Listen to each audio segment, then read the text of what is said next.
Ladies and gentlemen, a very good evening and a very warm welcome to a celebratory red and blue review. I hope you're all well. I hope you've all got over yesterday's double 1-0 wins that we're going to be talking about both games in a minute. Shortly, you're going to be joined by the panel. I can see you guys out in the chat already, so thank you for joining us, each and every one of you. Tom, Rob, Ian Roberts, Mark Callahan, Monty Almay, Fergus. Let me introduce you to my esteemed panel this evening, starting off with Ian Noble. Ian, how are you, mate? Very good evening, Nick. I'm well. Good evening, everybody. Nice to see that normal service has been resumed and you are hosting the show this evening. So thank you. Absolutely. And I'm working on all the rest of the shows for the remainder of the season, and I'll have some news on that for you, Ian, post-show, hopefully. Tim Richards, I hope you're well, mate. You okay? Yes, thank you, Nick. Good to see you. Hello, everyone. Proud to see you wearing your colours, boy. Well done, mate. You look fab, may I say. I know. I've been working on that one, and I'm here all week, guys. And Paul Gear, a.k.a. the real panel. How are you, mate? I'm good, thank you, mate. Bit of a sore throat after yesterday's cheering, shouting and screaming, but happy and basking in the glory today. And I'll tell you now, let me start off by saying congratulations to each and every Palace fan that made that trip yesterday. I wasn't one of them. I was at home watching live on TV. But you sounded great. There was a classic, I think it might have been Ian Woosnam put up a video on Twitter 3 or 4 minutes after the final whistle, where the whole stadium had emptied, of course, except for you lot, okay? Singing Glad all over, loud and proud. You did us proud as well. So, Ian. Do you mean Matt Woosnam? Ian Woosnam was a goalful. Matt Woosnam, he knows who I mean. But yeah, you're quite right, Matt Woosnam. He sounded great, and great to see the players celebrate with you at the end as well, which is very nice to see. And on the subject of the crowd that was here today, I'm going to start the show, ladies and gentlemen, in a little different way, if you don't mind. And I wanted to congratulate just the Palace fans and the Liverpool fans about how immaculate the minute silence was at the beginning of the game in recognition of the Hillsborough disaster, the 97 people that lost their lives. You could have heard a pin drop. Again, the Palace fans that attended, you should be proud of yourselves. You were brilliant. And in fairness to the Anfield crowd, they're pretty quiet at the best of times, but they were certainly quiet during that. Okay, so congratulations to everybody concerned. Very moving, very touching. And Ian, go for it, mate. Yeah, and Paul will bear me out on this. It was actually very moving to be in the crowd yesterday in the ground and to stand with 60,000 people and not a word was said. Not a word was said. And it was just like, it was moving. And that photo was my photo, by the way. I take full credit for that. So I did take a couple of pictures right at the beginning of the minute silence, but it was brilliant. And it's right and proper that we remember those that lost their lives, because listen, those of us that are old enough will all remember where we were on that fateful day on the 15th of April 1989. You can remember where you were. If you're at the Palace game, you remember they were home to, was it Portsmouth, Paul, I think, wasn't it? I think.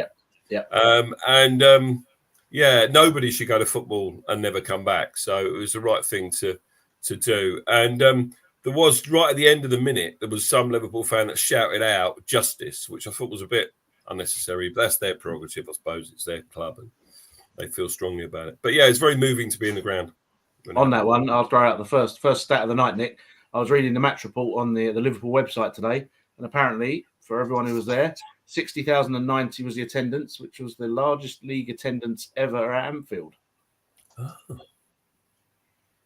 Because they've opened the top tier of the stand. 60,090, is that right? Yeah.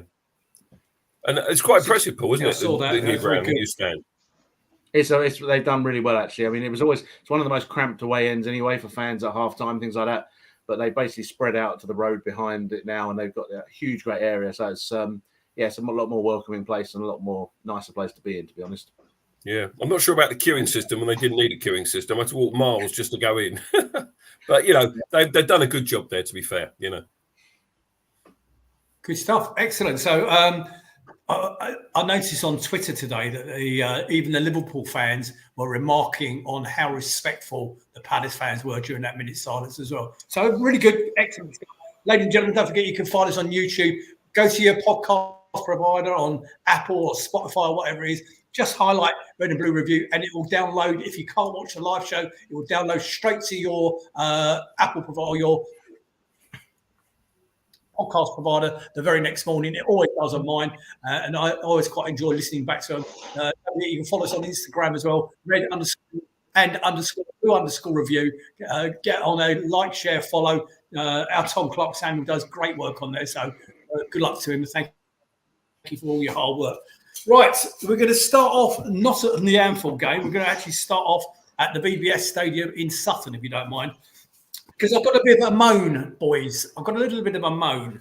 And, whilst we're celebrating our club and everything that's great about it from yesterday, a little bit of a moan that the women are doing so fantastically well. And if any of the girls are out there watching this live, because I have just tweeted that we're going live, and if any of the ladies are out there live, please put your names in the chat because it will come up on screen in a minute. They have had such an incredible season. I'm so immensely proud of each and every one of them. And Laura has done a great job as a manager.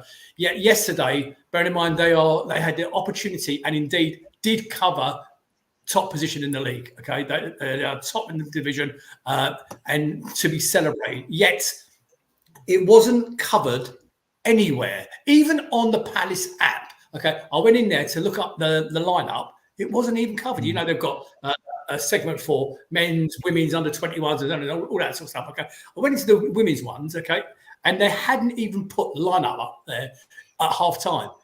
It was appalling. It wasn't covered by any radio commentary, unless Nigel was about to tell me differently. Last week away at Durham, I had to listen to Durham Hospital Radio Live. Okay, Durham Hospital Radio Live were the only people covering that game. Nice, jump in, mate. It was on the Palace website. You could get the match centre. So you could see like a live text coming through. So that's text. I'm talking about audio or visual. There's nothing like that, was it? I think that's a league thing that we couldn't have it. It is disappointing, I've got to say. I mean, and again, this week we know that they're away at Lewis at the Dripping Pan Stadium. Is that Sunday, Ian? It clashes with our fixture, which is a real shame because I live down in East Sussex, as many will know, and I was really looking forward to going to that game. I'd already said to people locally, let's go and do that game and support the women, but I can't because I'll be a seller, so I can't be in two places at once. But there we are. It's a shame. But so it's the penultimate game away at Lewis. And the penultimate game, you're right, but the last game of the season, Nigel, you haven't got the fixtures there, have you? No. I need the date of the last fixture. It's 28th. Sunday. 28th, mate. 28th. Okay, so on the Sunday, I think it's Sunday the 28th, after the Fulham game, our ladies could be A, promoted and B, champions of that division on that day. I want to do everything in my power and Red and Blue Review's power or reach wherever we get to get as many people in that stadium. I mean, it would be lovely to get a regular 1,000 people at the BBS, and that's the last game we play at the BBS this season. The last home game is at Sellers Park on the 28th. It will be wonderful to get a decent crowd to see the girls get crowned champions. It was absolutely superb. As far as the game yesterday, obviously they were playing Birmingham City. 2 weeks on from their 5-star display on the road, Crystal Palace women hosted Birmingham City in their penultimate home game of the season. Laura Kaminsky opted to stick with the same starting 11 that beat Durham with a top spot of the Women's Championship. Palace were rewarded with their persistence as Hughes found the breakthrough on the stroke of half-time. Some excellent individual work from Blanchard on the left saw her ease past Lucy Quinn before firing home to a Welsh striker to convert at the near post, giving us the lead at a break. Birmingham did push on, of course. And I'm just looking at my notes. Yeah, Birmingham did push on, nearly equalised. We had a chance to double our lead late on where we had a penalty, but it was saved. Kaminsky's now turned attention to the final away game of the season as they take on Lewis at the Dripping Pan. So in goal, Demi Lambourne, Rhea Percival, Amy Everett, Hayley Nolan, Felicity Gibbons, Alexia Potter, Shanice Hopcroft, Annabelle Blanchard, Molly May Sharp, she's had a great season, Izzy Atkinson, and of course, Elise Hughes. Let's not forget, Elise Hughes also scored twice for Wales in the week. So she's having not only the team having a good season, Elise is having a magnificent personal season as well. Come on, girls, you can do this. Let's get you up to the WSL where you truly belong, and it'll be a one. If you look at those list of teams that we're on top of there, Charlton could, with the last fixtures, Charlton could actually scupper us getting promoted on against Lewis. Part of me doesn't want that to happen. I want it at Sellers Park. I want the Sellers Park absolutely ramo and with the whole fan base behind us. So come on, girls, bring it home. 1, 2 more to do, and we'll get this finished. And a note to the regular guys in the background. If you look behind the players there's 4 or 5 guys that go home and away to the Palace fixtures. They travel the country with the ladies on the ladies' game, and they've just had that enormous flag made. I mean, one thing the Palace fans that do go to the ladies' fixtures that people should be aware of, they are synonymous with the amount of flags that they display home and away. It's like something like 20 flags that we put up in every ground across the season. That particular flag that Nigel was just showing, just give us a second, Tim, that particular flag that Nigel just showed you there, if those of you familiar with the Sutton United football ground will know there's a huge TV gantry above that stand.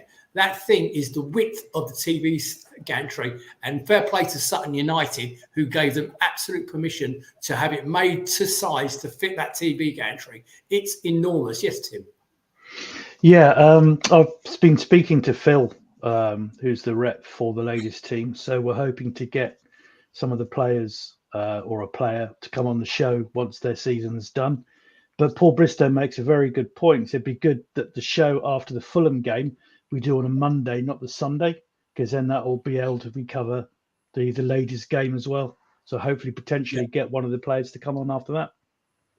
Yeah, whether they're contracted to or not. I mean, I've actually been in touch with a couple of people from the club this week. I'm not certain that that's going to be actually possible because they're going to be covered by the same non-disclosure agreements as the men are. So, but it'd be very good. Ladies and gentlemen, in YouTube land particular, in Facebook land, I'm seeing an awful lot of people going through this evening as Facebook user. If you put a message in Facebook under Facebook user, there's 2 there on screen, evening all and evening gent.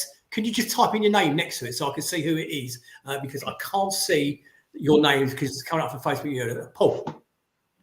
Live update, Cole Palmer has just scored for Chelsea. Oh, he's absolutely right. 13 minutes gone. Everton are losing. I'm delighted to announce. Thank you, mate. Well done. Good stuff. And didn't you want Palmer to score a hat trick tonight? Yeah, do. Your fantasy team. My fantasy team, mate. Yeah. And true to form, my screen, they still haven't scored yet for me. Oh, it's just gone in. There you go. Brilliant. Yeah. Go on, get in, Cole Palmer.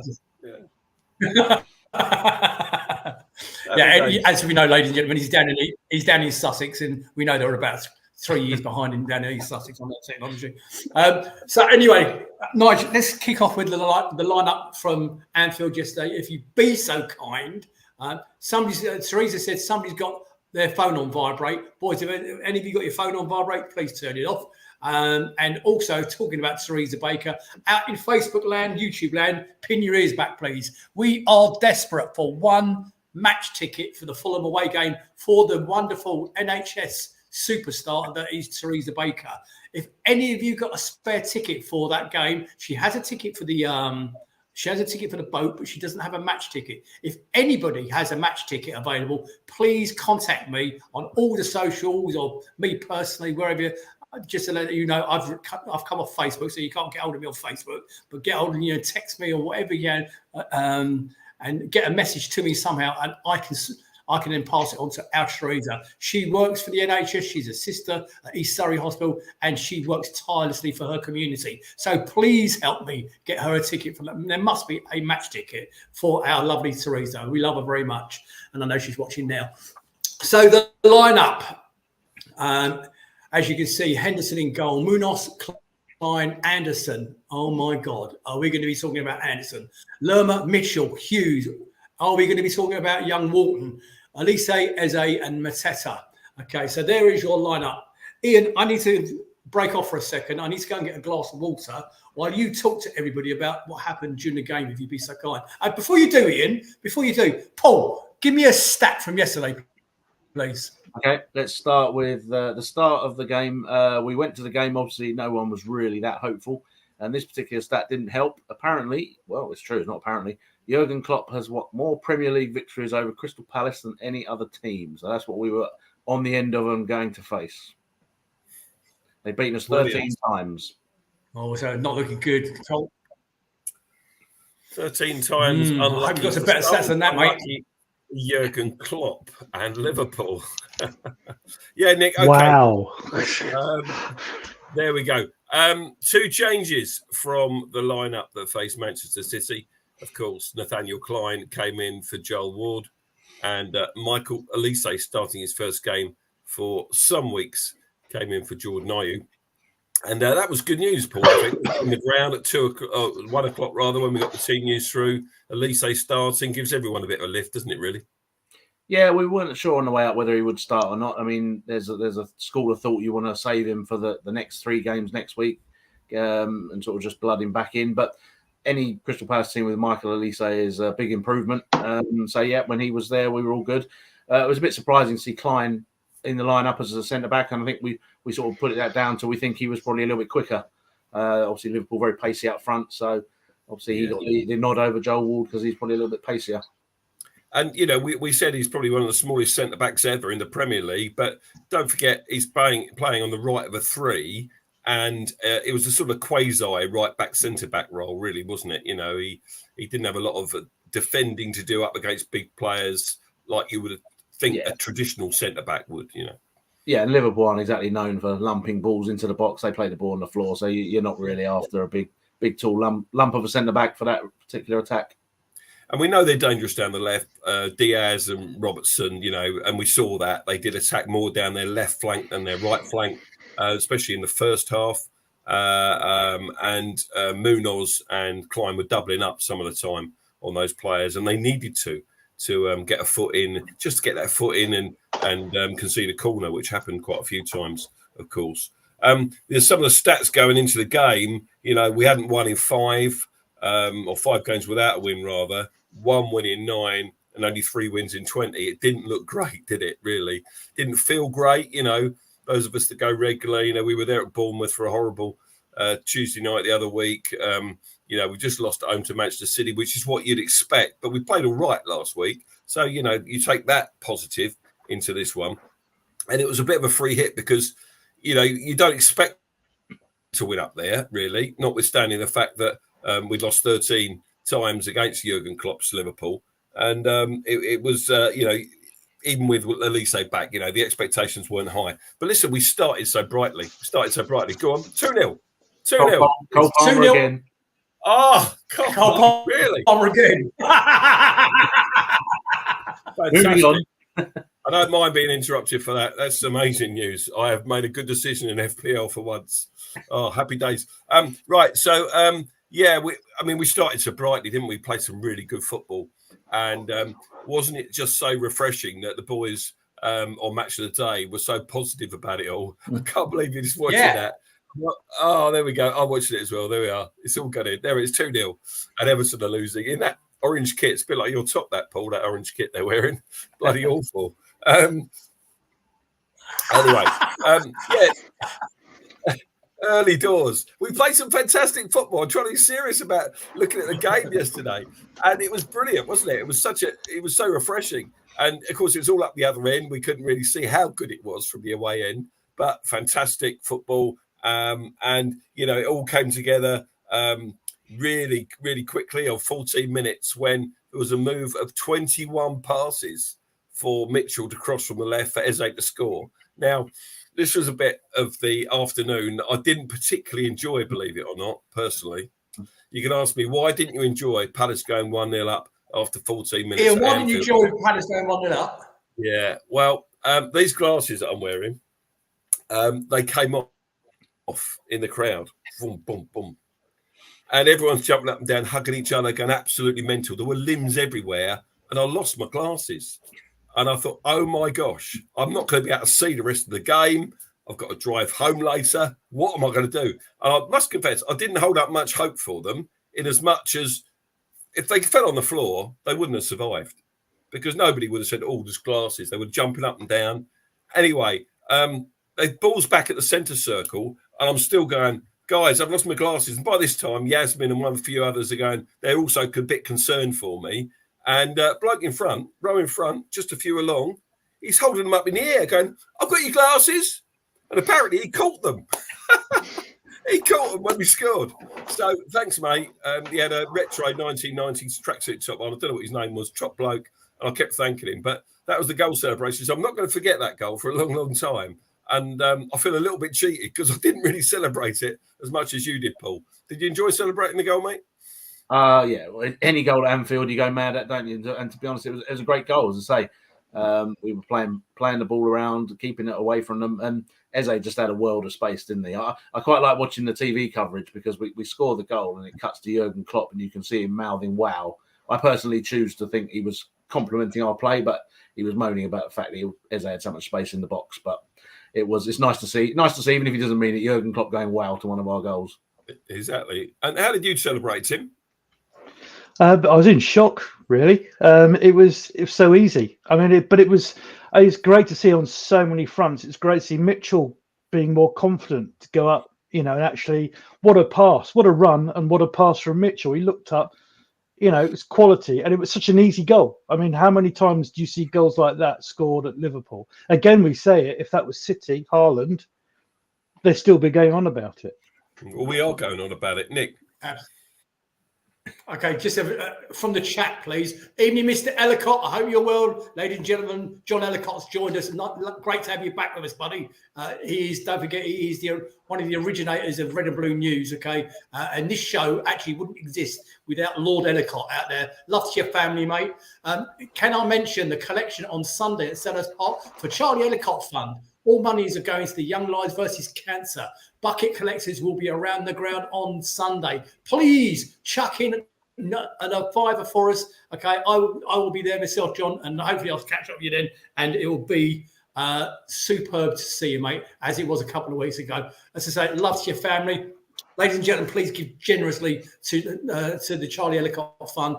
Can't think of anything better than donating to that wonderful cause. Love to you all, mate. Sorry, Ian. Carry on, buddy. No, I don't apologise at all. I wish you well with the collection, John. I hope it goes really well on Sunday before the West Ham game. Okay, so it wasn't long before we were nearly 2-0 up as well. Goodness me. I think it was Virgil van Dijk slipped. Mateta gets in and he gets away well. I mean, he did it so well last week when he scored against Manchester City, but he runs, a good full 30 yards with the ball at his feet. And he probably did the right thing. He just dinks it and it's on target. But Robertson just manages to get back. And if you've seen it there it is, no goal. It's not the closest one we've seen, but it's right on the line. And a split second later and it's 2-0. I do wonder how the game would have panned out if it had gone 2-0. Whether we would have psychologically thinking, oh, this is easy, isn't it? And eased off a bit. Don't know. I just don't know how it's going to pan out if that had gone in. Any thoughts on that one, Paul?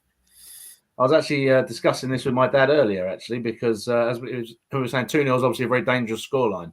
But my philosophy on that is you don't turn down a 2-goal lead at Anfield. So, especially with the fact that we've gone in the lead in all but one of Glasner's games and only held on once. So when that didn't go in, it was really frustrating because we always need that killer second goal. And you always think at the back of your mind, we're going to regret this. We're going to regret this. And it was just, to get a chance like that at Anfield when you're clean through, you got to take those. So, he did well and he was very unlucky, but you can't miss those chances. Yeah, you're not wrong there at all. As Nigel's put up the word, mentioned as Paul Bristow saying about stats. Paul, give us another stat from the game before we give Ian a chance to take a breather. Okay, all right. So this is actually Crystal Palace have beaten Liverpool the last 4 times. They've all been at Anfield. About time we beat Marcellus then next season, Yeah. There we go. Oh, goodness, mate. I've lost my train of thought now. I was going to say something and it's just gone completely. That's my age. It's happening to me quite a lot these days. Yeah, so we should have been 2-0 up. That's your age, mate. Robert cleared it off the line. And yeah, you'd have taken the 2-0, wouldn't you? Of course you would. But do you think that Mateta did anything wrong in that? You know, hindsight's a wonderful thing, but should he have put his laces through it? You know, it would have had a different outcome when he would have scored if he did it harder, surely. It's one of those. It's like a penalty, isn't it? I can't stand people who do these little dinks down the middle. You do it, it goes in. You look really clever. It's a great goal. Yeah. If that had gone in, you'd been great. In hindsight, yeah, he should have just put his laces through it. But that's the footballer's decision at the time, isn't it? I mean, yeah, you got to know the situation. You know, you've got a golden opportunity to go 2-0 up. You can't miss that. It's a bit like the Liverpool chances in the second half. You can't miss those chances in the situation you're in. And yeah, he was very unlucky, and I say he was millimeters away. But yeah, I personally would have liked him to have gone round him or slot it or whatever. But yeah. Okay. Nick, as we're doing stats, Luke Cooper, good evening, mate, has chucked another one out for us. We're going to do random stats throughout this show. Here's another stat: 7 points from Anfield, Etihad, and Old Trafford this season. Great stat, mate. Yeah. Keep, ladies and gentlemen, out in Facebook land or YouTube land. You got any more stats? I'll read them out. Keep going, guys. I don't know whether this is going to still Paul's thunder for later on, but we haven't lost in on Merseyside or Manchester this season in the Premier League, but we went out in both cups. The irony, Merseyside and Manchester. How ironic is that? There we go. Paul Bristow did put a comment on earlier, just gone through there, and he said we should have been expected to win at Liverpool because Glasner he didn't win in his first 6 games at Eintracht Frankfurt. Then he took his team to Bayern Munich and beat them away from home. So it's a similar scenario, wasn't it, really? And apparently he thought we were going to win anyway, so he told everyone. That's the one. That's the one. Thanks, Paul. I didn't see you yesterday, Paul. Were you there, mate? Let us know if you were in the ground. I didn't see you in the away end yesterday. So Liverpool then hit the bar. Endo, it was a bit of a scramble in the penalty area right in front of us, and we're all holding our breath, but it comes down off the bar and it gets hacked away, which is great. And then Dean Henderson made an outstanding save from Diaz. It was a cross from Robertson from their left, and Diaz connects really well. It's on target, and somehow he gets a hand to it. I don't think he knew much about it, but it was a brilliant, brilliant save. We've got towards the end of that half, Eze, there was other chances as well, but the couple where Eze was involved, he was involved in everything, wasn't he? You know, if you look at the highlights, he was absolutely pulled all the strings for us and was involved in absolutely everything. And he fed Elise into the channel, and Elise's effort was blocked. And I can't help thinking that a more match-sharp Michael Elise would have done better with that particular opportunity. I'm not criticising him because he's just come back from an injury, but it was a brilliant ball, and he just took a touch, and it enabled the defender to block. And another one as well where he had a touch, and it was just a little bit heavy, and the keeper collected it. And I know we're being a bit picky here, but I think a Michael Elise with half a dozen Premier League games under his belt, does better than that. That's the difference. Be sharp. And just take those half chances to make a difference. And then there was one where Eze crossed it from the left and Mateta headed over the bar, and it was a sort of half chance, and he was complaining that he was pushed, but it was just a nudge, really. There was nothing in it at all. And we're going 1-0 up, and you think, hey, this is pretty good, but it's only half time. It's only half time. And apparently there's been a third goal, according to Dawn Palace.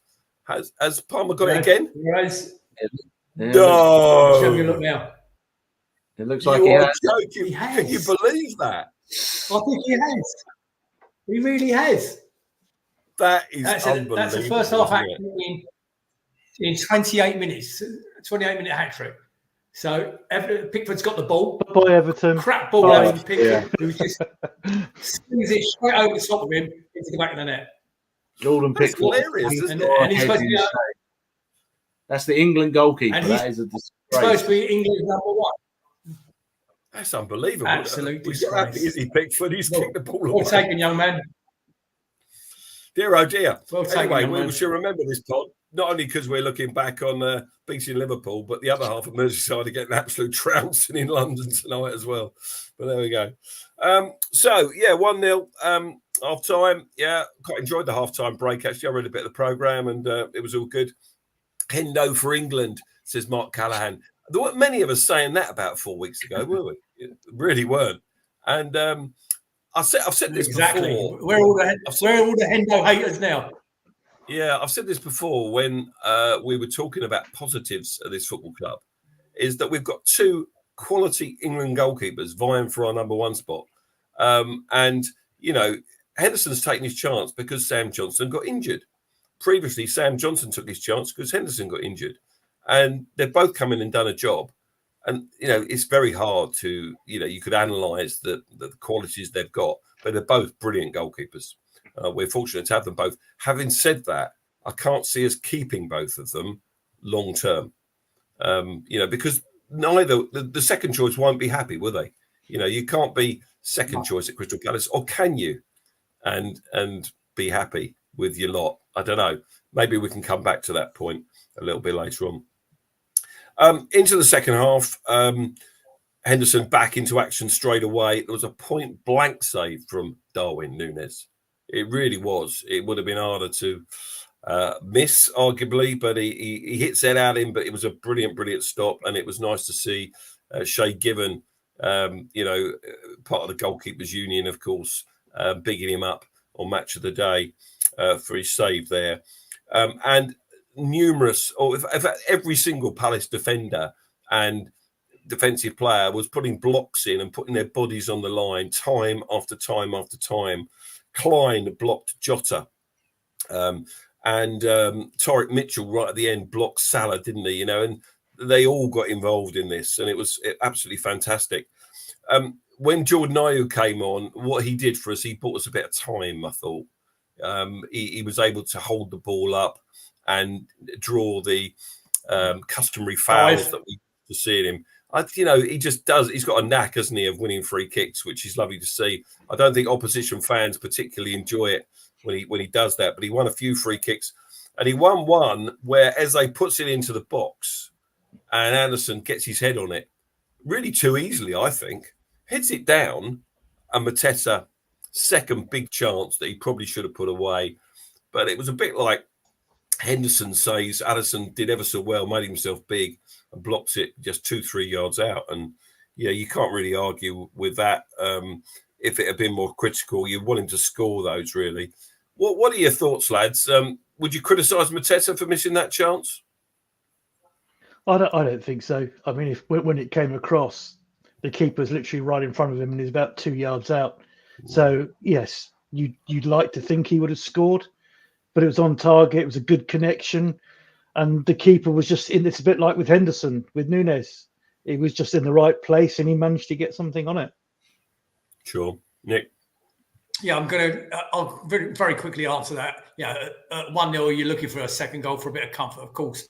But yeah, Mateta has changed over the last 3 months, and we're going to be doing, ladies and gentlemen, I could see somebody in there talking about Lerma. Don't forget to talk about Lerma. Don't forget to talk about JP. Don't forget to talk about Anderson. I promise you, as soon as he is concluded, and I've done the other teams, how the other teams done, we're going to do a player by player catch up. I'll give you my. Okay, let's fast forward then. XG in this game: Liverpool 2.87, Palace 1.87, the highest XG of any visiting team at Anfield this season.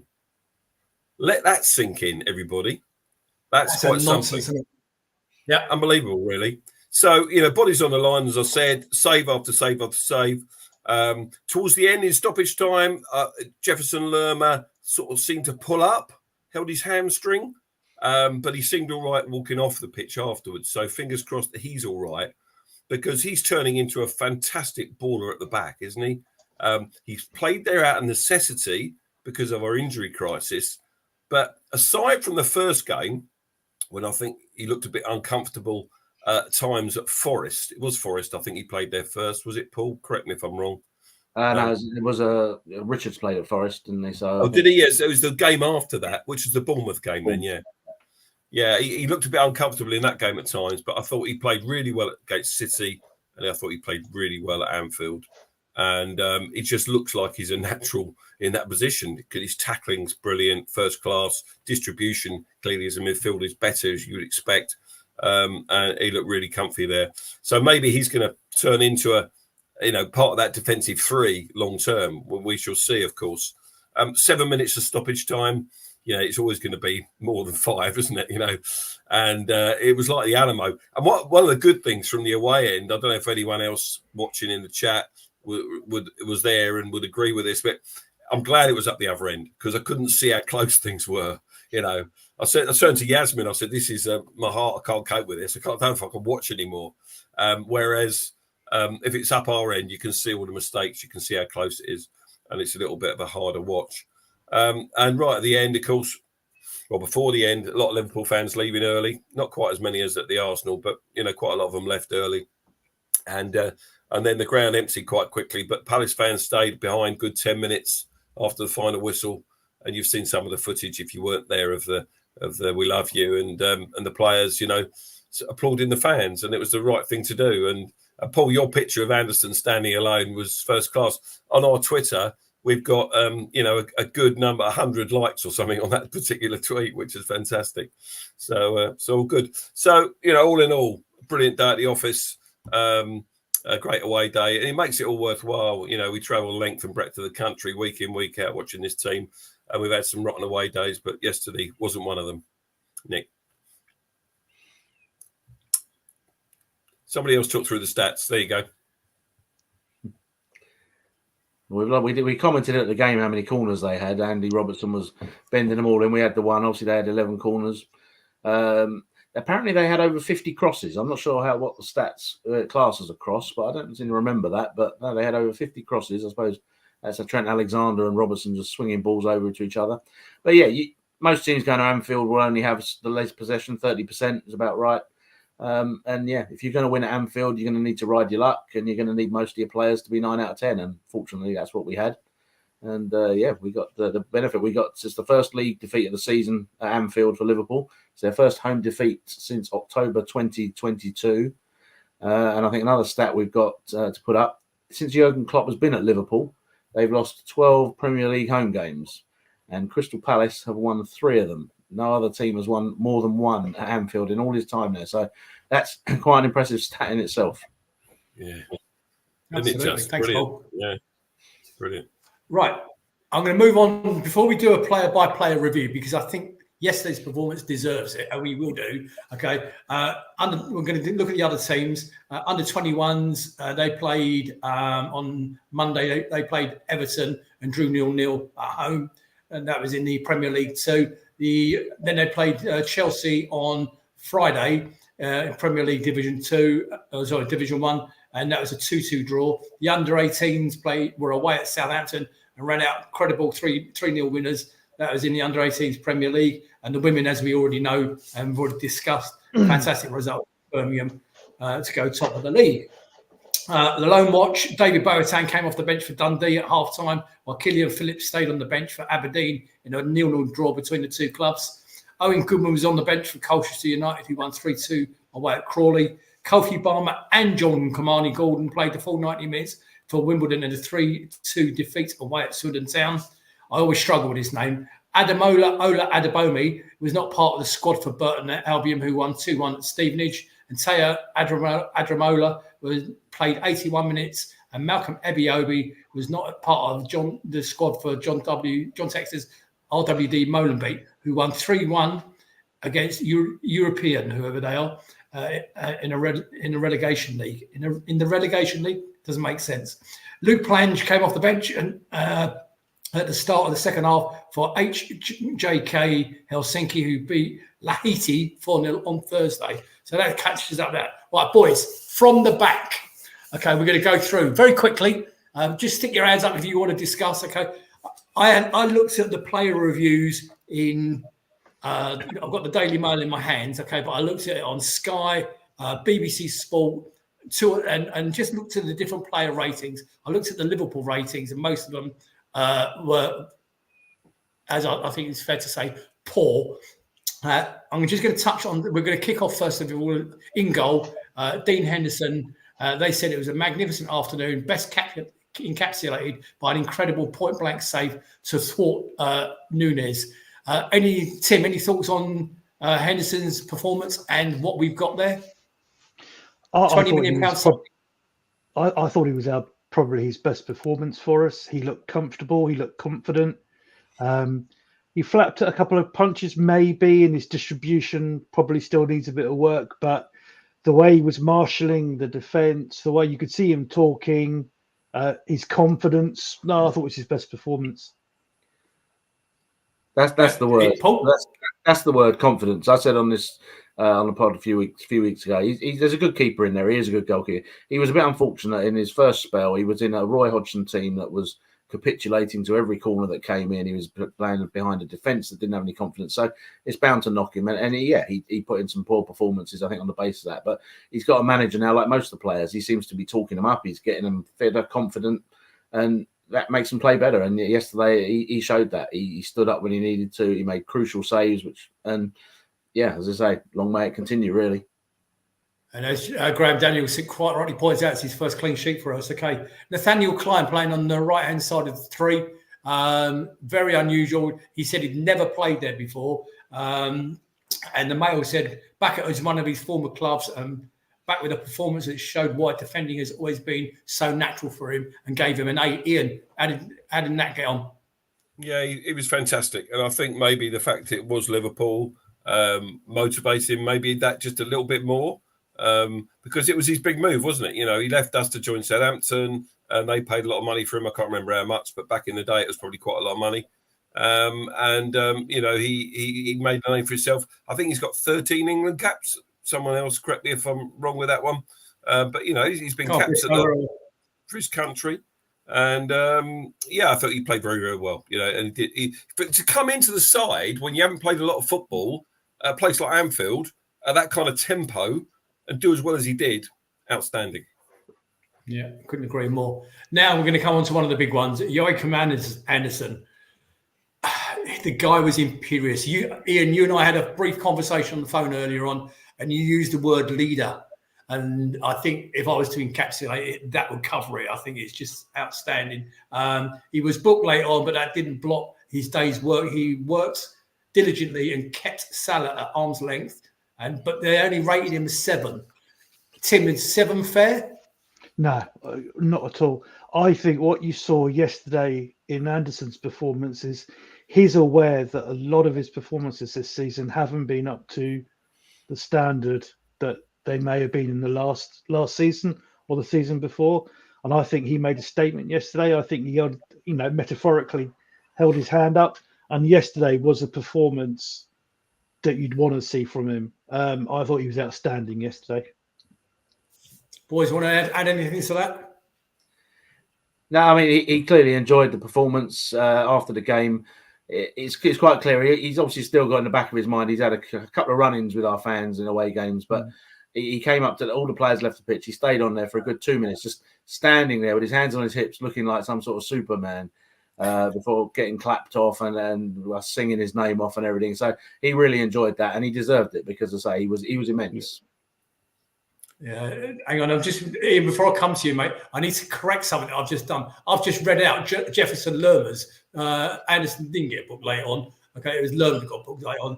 Joachim Andersen towering in the centre of the defence, never letting anything past him and blocking everything that came his way. They actually gave him an 8. It was Lerma that gave him 7. Sorry, I was reading the wrong line. My apologies. Ian. Yeah, I think the captain's armband, he stepped up because he knew he had to, and he enjoyed that responsibility. And Mark Callahan said here, Anderson was the leader Jim Cannon was saying we needed. I agree with you totally there, Mark. And he really did have a very good game, and he probably gave Klein and Lerma, who were less experienced in those roles, the confidence to play the game they did. And the number of times he got blocking as well, don't discount that. He played his part, as a foot soldier as well as a leader in getting those blocks in and making sure that Liverpool didn't score. Brilliant game. Dean always said Klein's 14 England caps. I was nearly right. 14. 14's better than 13. There we go. 4-0, apparently. It's not Palmer. 4-0. Oh, did he assist? Who was it? It was Jackson who scored. Oh, Jackson was it. This is hilarious. Everton are getting trounced, aren't they? Goodness me. Not even half time, 4-0 down. Oh, dear. What a shame. Right, moving on to Jefferson Lerma. As I said, he was booked late on and gave him a 7. Now, I think, Ian, you alluded to it in your roundup. Lerma's playing in a position that's unnatural to him. But since he's been asked to do that role, I thought he's done it magnificently. He's just got better and better, isn't he? And that was a mystery booking. We didn't quite understand that in the game. All of a sudden, the goalie's got the ball in his own box, and then he gives them a free kick in our half and books him. It was just, I've never seen anything like it. Well, it must have been dissent, wasn't it? It was dissent against the fourth official, or the linesman or something. Yeah. But he must have given the free kick where he said the word. But that was just madness. That was just like trying to give Liverpool a goal. I've never seen that before. Have you? It was crazy. Fine, stop the game. The ball was up our end, wasn't it? Yeah, stop the game, book him, get drop ball, keep it, carry on. But don't bring the ball into our half to give him a free kick. It was crazy. Yeah, it really was. I have to say so. I mean, Mersey got in. Yeah, it really looked like the fact the referee was trying to give Liverpool that goal, wasn't it? What else can I do to help you, lads? I'll put a red shirt on and help you out. But, what a ridiculous decision. As I said, I've never seen anything like that, ever. If you've seen anything like that in the chat, and tell us, because I haven't, not in a game like that, right at the end. Bonkers. And I can't stand, I mean, those of you who know me personally will know I've got personal reasons why I can't stand Liverpool or anything to do with Merseyside. And one lot's getting trounced 4-0 and the other lot lost to the mighty Crystal Palace yesterday. I couldn't have had a better weekend. And I came up with the national, and I bet that we would win away at Anfield, and we did. Boys, I've had a cracking weekend. Daniel Munoz covered miles up and down that flank. He knew he had been in a battle with Robertson, which he had, in fairness, one of which he acquitted himself more than well. But again, they only rated him a 7. How did Munoz do, Tim? Well, he's a Palace player, so of course he's not going to get more than 7 this year, Anderson. I think, Wharton, Munoz, the difference those two have made to the side and the difference they've had on the other players in the team is becoming more and more obvious. And I think Glasner's part of that as well. I think he's another one where we've got a bargain there. And if he stays, he's only going to get, but is it 7 games he's had? 6-7 games in the Premier League now? 8 games? And look how he's performing. So very good player. Paul, give me a stat, please. Okay, I'll give you a stat, and it's an interesting challenge as well to everyone listening. See what they can tally them up. Crystal Palace have won 6 times in their history at Anfield. I am very fortunate to say I've been at all 6, so I'd be interested to know how many other people have been and how many they've seen there. Thank you, and well done. Right, now the big one. Adam Wharton. Depending on which report you believe, we paid 18 million quid for him, or we paid 20 million quid for him. Oh my good God. What is this bloke going to be worth? Okay. There you go. There's his individual stats. So 2 fouls won, 5 clearances, 5 ball recoveries, 6 tackles, 8 out of 10 ground level duels won, 22 out of 25 passes completed, 100% long ball accuracy, 7.7 they gave him. The Daily Mail gave him 7, and obviously the clean sheet.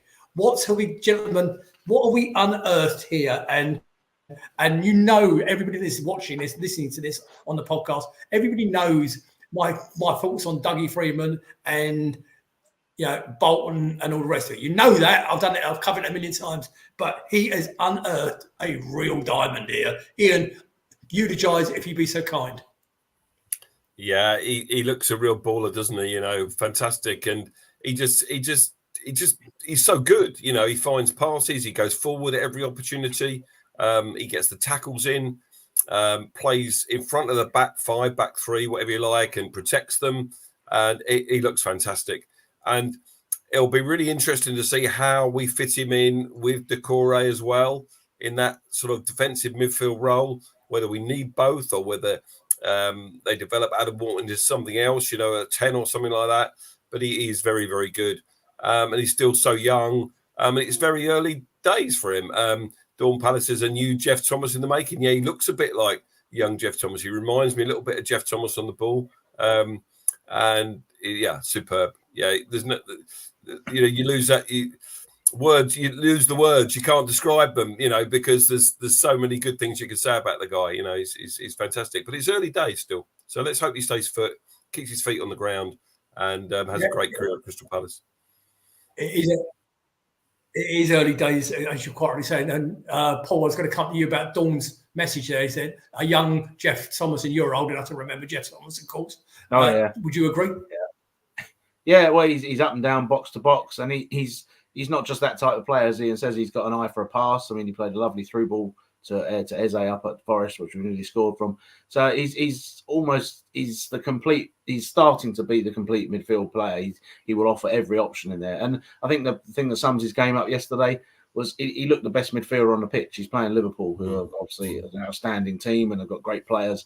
But he was the best midfielder on the pitch yesterday, and you can't have a higher sort of commendation for his performance than that. Yeah, I think it's a question of time before he gets, recognition at a higher level with England. Has he actually played for the under-21s yet, or is it just under-20s? Under-20s, I think. Yeah. Yeah, and I know he's going to be a full international as well, isn't he? No doubt about it. But I think also what it shows is how well the team are playing as a team. And there was a bit of footage where I think it was in the second half towards the end, and Mitchell came out, made another great block, got the ball away, did really well. And Wharton just turned around and clenched his fist, and you could see what it meant to him. And I think if you look at the players, the way they're playing now, I don't think they did under Hodgson. They're a solid unit now. They're playing for each other. And like whether Glasner, whether they can look, whether them looking at the side and seeing how animated Glasner gets, whether that's, showing up, we got a manager who cares, who's involved. It all these little things all add up, one on top of the other, I think. Yeah. Okay, moving on to Will Hughes. I have to say, whilst I thought he had a great game yesterday, when I read this out, you're going to think, God, who is this? Always been a lovely footballer, is what the Mail said. Always been a lovely footballer. So elegant in possession. And this was the case again yesterday, as he kept things ticking over. I wouldn't call him as a lovely footballer. I'd call him your archetypal disruptor. Paul, you go on Will Hughes. Yeah, he's a niggly midfielder. He's not what they just described him as crazy. But again, he's one of these. He's come in and he's done a job. I mean, yesterday again he was outstanding. Really, he's played the last few games and he's not played all season, so he's sort of keeping up with the fitness, which is great. But he's what you needed yesterday to win the ball back, to just give it to someone else to then do something with. And yeah, he did everything that was asked of him yesterday, and no complaints. Yeah, he's definitely. Ian and Tim, any of you want to add to I was that? going to say, Will Hughes has definitely improved. I think he's always been a good player. We've known he's decent. I think when everyone's fit, he's not quite first choice, but I'll definitely keep him as a player for the squad, and I think he can do a job for us. Dawn Palace says he was a lovely footballer at Derby when he was younger. I'm sure he was. But, yeah, for me, he's more of an ugly footballer. He does the ugly stuff. He wins the tackles and his distribution isn't bad. He finds the passes, so fair play to him. He's done all right. So going back to comparing Wharton to Jeff Thomas, there's just when he does play for the England full squad, that he doesn't miss that sitter at Wembley like Mr. Thomas did, if you all remember that. Paul Bristow says on the 25th of March 2024, Wharton received his first call-up for England under-21 team for a Euro qualifying match. He made his debut the following day, coming on as a substitute in a 7-0 win over Luxembourg. Paul, as always, mate, thank you, and thank you again. Top bloke. Lots of contribution, and thank you for everybody else's contribution out there as well. I'm reading them as they go through. Great stuff. I'm also reading the other ones on YouTube as well, boys, so keep them coming, please. So Tyreek Mitchell, brilliant cross, providing the opening for Eze's goal, but an all-round display to show why Gareth Southgate always has him in his thoughts. 7.5. How did Tyreek do, Tim? I thought he had again one of his better games. I think it's fair to say that quite a few people have been critical of Tyreek this season, last season, and part of this season. His form hasn't been quite up there. I don't know how much that may have been carrying an injury, but again, under Glasner, I think the change, playing three at the back, him going forward. I mean, quite a few times the crosses he's putting on are really good. And he's starting to think like that. He's starting to think and try and be that kind of player. So again, another homegrown player. Yeah, I thought he did really well. Thank you, Graham Morehouse. I can see you. I can see Graham Morehouse coming from Spain, being mate with international, and you are coming up as Facebook user. Thank you for giving me your name at the end of it, Ian. Yeah, he's had 2 or 3 England caps. He hasn't been involved in the last few squads because he probably hasn't deserved to be involved in the last few squads. But I agree with Tim. I think it was one of his better games in a Palace shirt. Certainly played very, very well yesterday, defending and going forward. Can he force his way into the Euro squad, given that England haven't exactly got an abundance of riches at left back? What do we think about that? Your Southgate has picked him before, so he's obviously, as you say, he's in his thoughts. And Chilwell's not the fittest. Shaw's injured, so there could be a door opening for him. I mean, there's not many other English left backs you'd think who would be suddenly shooting in ahead of him. So, yeah, he's got a shout if he carries on playing the way he's playing. He's shown he's adaptable as well. He can play as a flat fullback or as a wing back. So, yeah. Would that be an incentive for him specifically, do you think? Would he be thinking about that? I suppose it depends if Southgate's spoken to him. I mean, we don't know what goes on in the background. It may well be. I mean, that may be one of the reasons he's playing better. Southgate might have had a word, said, look, as I said, we haven't got that many players. Keep doing the way you're doing. And it may be. Good luck to it if it is. Yeah, interesting. Moving on to JP then. Jean-Philippe Mateta, Reddish going to war with Van Dijk and Konate and came up trumped. Deserved a goal for all he did and really should have had one. Gave him an 8, so which I'm delighted with JP. I'm absolutely chuffed to pieces with his improvement, and we're going to encapsulate all that in a minute by talking about the manager. Tim, what were you going to say, mate? Yeah, I've as you all know, haven't been his biggest fan, but the last 3.5 months, the difference in the way he's been playing is exceptional. He's actually holding the ball. But what I thought yesterday is he didn't get a single thing from that ref. I mean, there were so many times where he was brought over, he was pulled down. He never got a single decision, but he kept going. He didn't stop. And I've got a stat just to finish off. We could be the first and last club to beat Klopp's Liverpool at Anfield. Yeah, love it. I love these stats, boys. I'm really enjoying these stats. Have you got, Paul, you got any more? Not for now. Have you got any more yet? I might have run out. Okay. Right, finishing up. Eze, how did he do? Delivered at the moment that mattered, a calm and composed finish in front of the Kop to effectively end Liverpool's title challenge. Rated him only a 7. Any thoughts on? And yeah, Paul, you go on Eze, please. Well, yes, I want to take the attacking trio as a 3. They highlighted it on Match of the Day, and I was quite pleased because I said this a few weeks ago on the pod. This new system we've got with our wing backs is brilliant for those 3 because it means we don't have to play the wide guys up front. So we're now having effectively 3 up front, and I think Mateta, Eze, and Elise together, they showed yesterday they're such a handful. And the fact that Elise is back is just great because now they can't double mark Eze because they've got to cover both of them. And I think seeing their interplay yesterday, movement, Elise was popping up on the left, Eze on the right. That whole system, the wing backs allow this to happen. So they all played great. I mean, Eze was brilliant. He got the ball, he carried the ball, he passed at the right times because he's been holding on to it a bit long recently. He got into the box. We always needed midfielders getting into the box, and he did it right place, right time. Scored a great goal. And as I say, that trio, if we can keep them fit for the rest of the season, there's some good things going ahead. If only we could keep them next season.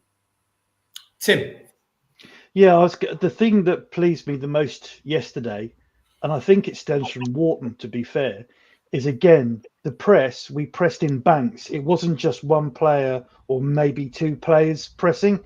It was going in banks, and I think Wharton pushed that lot. And Liverpool hated it. They couldn't handle it. They did not know what to do with that. And again, Glasner it may be, but it's great to see that kind of performance. Ian, I'm conscious that I haven't come to you. And what do you give me your thoughts on Eze? Because Tim is just. I just want to say about the fact that Eze is still our talisman, but Paul's right, of course. When Elise plays, they can't double mark, they can't triple up on him and all the rest of it. So he's got a bit more freedom, he's got a bit more room, he's got a bit more opportunity to go past people and create things and make them happen. But it's interesting that Glasner's managing his minutes still. You know, he was taken off on 64 minutes against Manchester City. This is Eze. And he was taken off on 77 minutes yesterday. Now, you'd have thought he's as our best player, you know, he stays on for the whole game. But no, Glasner's saying, no, I've actually got a plan here. I've got someone else that could come in, take your place. Jeffrey Schlupp, you know, whatever you say about Jeffrey Schlupp, he did okay when he came off the bench, a little cameo, you know, he got involved in the rest of it. He's got players that can do that, and he's saving him. And there was a nice little picture of Glasner with his arm round Eze at the end, and he was talking to him, and he was explaining stuff to him then. So, you know, they're so involved, all the players as well, and everything. You know, they know why they're being brought off. And Glasner, he must be just such a good manager, which is so refreshing to see. Well, there was a very interesting interview with Oliver Gazza on Sky last week, and he is clearly a man manager, and I was like, he's got the players playing for him, as you can see, and as I say, he keeps that going, then we won't be far wrong. Okay, Tim and Ian, you both hit on the next subjects. I'm conscious that we're going to overrun here, boys. Very quickly, John Ellicott says, love the Glasner Resball style press on the front foot and willing to hit on the break with bodies going forward in tandem. Absolutely right. John, you're hitting on the subject I want to cover now. Working in triangles, especially the front thing. Bang on, John, as always, mate. On the nose. Okay, guys, what have we got in Glasner here? Number one, players fitter, question. Okay, all departments playing as units, like front three, as you just alluded to. Somebody encapsulate, please, because like I say, I'm conscious of the time. Encapsulate what we've got in Glasner as he's drinking. Ian, go first. Yeah, I just think a very, very good young manager who's very talented at what he does. He's going to be a better coach than he was player. You know, he's a bit of a journeyman player in the Austrian Bundesliga, but he's already proven that Wolfsburg and Eintracht Frankfurt that he can win European trophies. And I'm not counting any chickens. I'm not saying we're going to win a European trophy anytime soon, though you never know. In a couple of years' time, it could happen. You know, if I was a player at Crystal Palace now, I'll be saying, we've got a manager here and I want to be part of this. And that's what you want. And maybe when it comes to attracting players to add to the squad in the summer, you know, if we lose one or two, that's fine. You know, let's face it, Mark Gahey didn't feature yesterday. He hasn't featured for a couple of weeks now. You know, I wouldn't want to lose Mark Gahey, but if we did lose him for 50, 60 million pounds, it wouldn't be the end of the world. It really wouldn't. And, you know, we've got players that can come in, arguably already there at the club, that can replace a player like Mark. But I think our flair players like Eze and Elise, we really do need to hold on to them if we can and build around them. And Glasner's the man to do that. And, I can't wait to see what he can do in a pre-season and have a full term at the Premier League. It's going to be brilliant. Thank you, mate. Very good stuff. Paul, sorry. I want you to cover anything that Ian's just forgotten about. Well, for me, Glasner's changed our mentality. Under Hodgson, it was always, let's nullify the opposition, let's defend. First interview, he came in, he said, I want to score goals. And the first thing you can see from this team, there's a freedom in the team. Munoz, he doesn't have a position. He goes wherever he wants on the pitch. And Mitchell, we're trying to get to do the same, and he's beginning to show that. So, yeah, there's a freedom. There's an attacking intent. It's great to see. And as I say, our aim now is to cause opposition problems. And that will help in the long run. Tim, your thoughts, your closing thoughts, please, mate. Yeah, for me, the word is potential. I mean, here we've got a manager. We've got an amazing academy, a huge section of players to pick from, a manager who likes, like Paul said, likes to attack. And he's, in a few weeks, has turned a team that didn't know how to defend, didn't know how to attack, didn't know how to hold on to a lead when they got one, into the opposite. So if he can do that in a few weeks, give him a year and hopefully some backing in the off-season, who knows what we could do. Great stuff, boys. Really, really interesting stuff. And from my point of view, I'll give you my thoughts. I think he's actually spreading himself all over the squad, all over the staff as well. He's even infecting the fan base with this positivity. Even if we lose 2 or 3 of those players in the summer, and we know a couple of them at least will be gone. Okay, I've got every confidence that he's got the the contacts, and John Ellicott just mentioned in the Bundesliga that we're going to go out and into the market and bring some of these players in. It's nothing. Please carry on, Mr. Glasner, infecting that or injecting that positivity into my veins and everybody else's veins, because I think we have got happy days ahead of us. We've had some rough ones. Let's not be, some of the football this season has been difficult to watch. I loved what I saw yesterday. I sat on my sofa, I'm just telling you now, it was superb. Nigel, what's coming up, please? When's the next show? So we are going to be, I can't remember. Anybody? Oh, there it is. We're going to be returning for the West Ham review next Monday, 22nd of April, 8 o'clock kickoff. Be here or be square, whatever you want. Everybody out in Facebook and YouTube land, your contribution tonight has been as good as it's ever been. Thank you so much. Is no one going to mention your prediction of the 17th position, Nick? Okay, thank you, Rob Donovan. I've seen that comment. I will respond to you in the chat in a minute. Yeah, and you know what it'll be. A very easy emoji. I shall come to that later in the season, no doubt. So we've got West Ham coming up, followed by Newcastle. Stick those back up, Nigel. Newcastle at home on the Wednesday. Nigel, you're getting a bit trigger happy there. That's the 24th of April. Then the boat trip away at Fulham, of course, on the 27th. Home to Man United on the 6th of May, 8 o'clock kickoff again on a Monday evening. Then we've got Wolves away, and our last home game of the season on the 19th of May, home to Aston Villa. And then we're going to close the season this year on the Red and Blue review. Ian, can you remember what date that was? We just decided pre-show that we're going to do it. Yeah, we're going to do that the following. Evening, wasn't it? Yeah, we're going to do that the following Wednesday, because you can't do the Monday or the Tuesday. After the Villa. Yeah. All right, so keep that entry. We'll do a full season review where I'm going to get as many of the guys on as we can. Obviously, Jim will come on and Gel will be around, Trees and all the rest of the guys. Ferg, where are you, mate? Get your finger out. We need you on the show. They'll all be around on that Wednesday evening. We'll cover everything else. I think that was something different we did tonight, especially with the player review. And I think it needed covering that player review simply because of the performance yesterday. We're going into this week, folks, on a massive positive note. Let's hope we can end the week on another one against West Ham. Boys, thank you for joining me. Everybody out in the chats, thank you for joining us. On behalf of myself, Nick, and the rest of the team, thank you so much. God bless. Good night, and up the Palace. Good night, everyone. Good night, guys. Good night, all. Good night.